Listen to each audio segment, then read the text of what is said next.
ئەمڕۆ هەشتمین فیستیڤاڵی باڵەکایەتیە بەڕێیەکەین ئامانج لەو فیستیڤاڵە بۆ ئەوەیە لە کاتی خۆی لە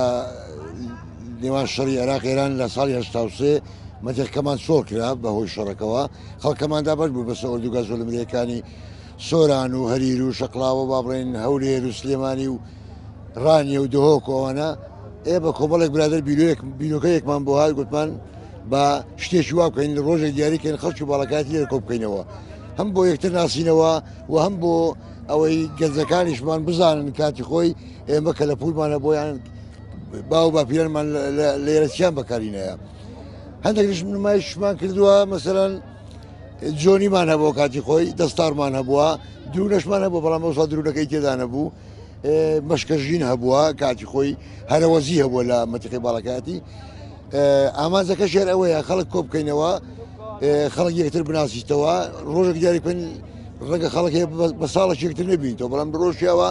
کۆ بینەوە لێرە و ئەمانەوێ ڕۆژێک خۆش بەسەر بەرین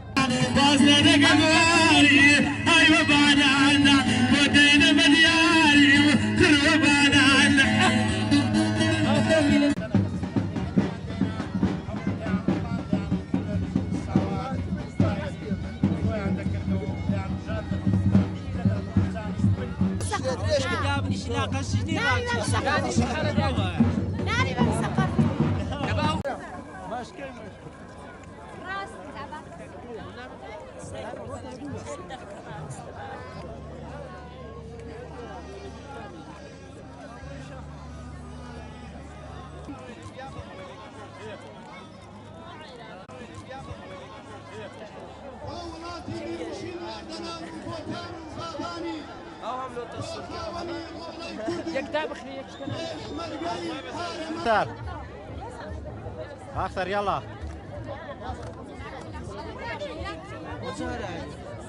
ها